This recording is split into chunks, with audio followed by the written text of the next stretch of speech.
Hey everyone, Clay from Brooklyn, Football with the Fellas. It's all about Big Blue. Here on Super Bowl Sunday to talk about my Super Bowl predictions and wish list.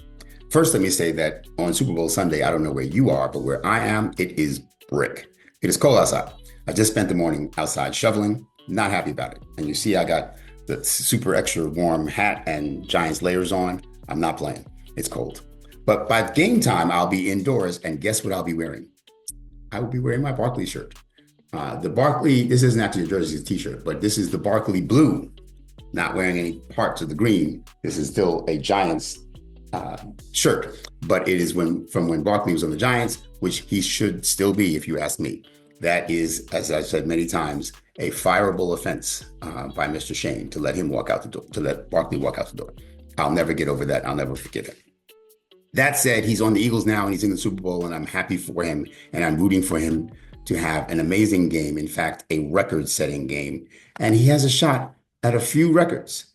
He has a pretty good shot at a couple and an outside shot at one. So I'm going to start with the one that is the outside shot. Shout out to statmuse.com for providing this information. As you see here on statmuse.com, the all-time record for most rushing yards in a single postseason was John Riggins in 1982 with 610 rushing yards. Now, Saquon Barkley has 442 rushing yards so far with one game to go. So he would need 169 rushing yards to break that record. And I'm rooting for him to do that. I'm rooting for him to have 175 to 200 yards rushing and at least 2 touchdowns rushing. I'm also expecting that the Eagles will pull out something that they haven't really pulled out much since week 1, which is to throw the ball downfield to Saquon. There aren't very many linebackers in the league, if there are any, that can cover Saquon downfield. So I'm expecting them to have saved that for the Super Bowl and to send him on some wheel routes. And I expect him to have at least another 60 or 80 yards receiving, a couple of big ones, and maybe a screen pass that he breaks for a little bit of a run as well. So if he can get another 60 or 80 yards receiving and hopefully a touchdown, I think he locks up the MVP as well. So what I'm hoping for is that Saquon winds up with about 250 scrimmage yards and at least 3 touchdowns. What I'm really hoping is that somehow the Chiefs still win the game, because I cannot bring myself to root for the Eagles. Can't do it. I am rooting for Saquon. I hope he has an amazing game, a record-setting game. I hope that he wins MVP. There's only been one Super Bowl MVP from a losing team. That was linebacker Chuck Howley from the Dallas Cowboys in Super Bowl V. I remember that game. Sadly, I'm old enough to remember all the Super Bowls, but it's never happened since then. So hopefully Saquon is the second person to ever win the MVP while playing on the losing team. That said, so again, this is one of the records he has a shot at. It's the record I think that he has the least likely shot at, but he does have a shot at that record. So what other records does he have a shot at, you ask? I'm glad you asked. So there's also the record for most rushing yards combined in the regular season and postseason in one season. Let me say that again. So the most combined rushing yards in a regular plus postseason is within his grasp as well. And that record is currently held by Terrell Davis. So again, shout out to statmuse.com. Terrell Davis had 2,476 rushing yards combined, regular season and postseason, in 1998. Saquon is 29 yards behind him with 2,447. Stands in second place right now. So he needs basically 30 yards rushing to break that record. I think that is well within reach. In fact, barring injury, I think we would all be surprised if Saquon doesn't have at least 30 yards rushing. So I feel like that is a likely record to break, for him to break.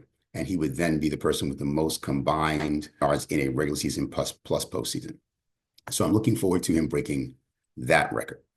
Again, he has an outside shot at John Riggins' record, but I think he has a better than decent shot at the record I just mentioned. But he also has a shot at a third record. In fact, I would say that it's more than a shot. The third record that he is close to is the most combined scrimmage yards in one regular plus postseason. And that is also Terrell Davis with 2,762 yards that same year, 1998. Saquon is 2 yards behind him. 2 yards. That should be like the first play of the game. He should pick up 3 yards and break that record. And that will give him the most combined scrimmage yards in one season, regular season plus postseason combined. So those are 3 records that Saquon has a shot at. One is practically a lock, this one. Hard to see him not getting 3 yards unless he gets injured on the first carry and it's for less than 3 yards. And the second one, he needs 30 yards rushing. Hard to see him not getting 30 yards rushing. I can't see Philly going away from the run before he has 30 yards rushing, no matter what the score is. And then the third one, he needs 169 yards rushing to break the record for most rushing yards in one postseason. Granted, that one will be a little bit harder for him to come up with, a lot harder actually, but it's not out of the question. So I'm going to say that I am rooting for Saquon to have an outstanding game and set all kinds of records, but I do hope it's in a loss. I hope he gets the MVP anyway, but I hope it's in a loss. If the Eagles win the Super Bowl and Saquon wins MVP of the Super Bowl and sets all those records, I guess I'll live with that. I would much rather he has that MVP and all those records and the Eagles win than that he doesn't get any of them, but the Chiefs win. So let me say that again. If I had a choice between the Chiefs win, but Saquon doesn't set any records, or the Eagles win and he sets all the records and wins Super Bowl MVP, I'd root for the latter. I root for Saquon to do work and stamp his name in the record books because I'm a big Saquon fan. I want him to have all his flowers. So that's what I have to say. Clay from Brooklyn, Football with the Fellas, all about Big Blue. What do you guys have to say? Give me a comment. Tell me what you think about what I said, about what you think about this game is going to be like. I think it's going to be a high-scoring game. I do expect it to be 30-something to 30-something minimum. I expect, 65, 70 points or more to be scored. Even though these teams both have great defenses, I think their offenses are even better, and there won't be any, like snow or any kind of weather conditions. There's no inclement weather in New Orleans today that would limit the offenses. So I expect a high-scoring game. And again, I'm rooting for Saquon. So again, Clay from Brooklyn, Football with the Fellas. It's all about Big Blue, and I'm out. Big shout out to El Marquis Productions, the talent behind the music and production here at Football with the Fellas. It's all about Big Blue. Their beats bring energy and excitement to every episode. El Marquis' skills in mixing, mastering, and creating top quality sound make the podcast come alive each week. For your own projects, check out elmarquisproductions.com and take your sound to the next level.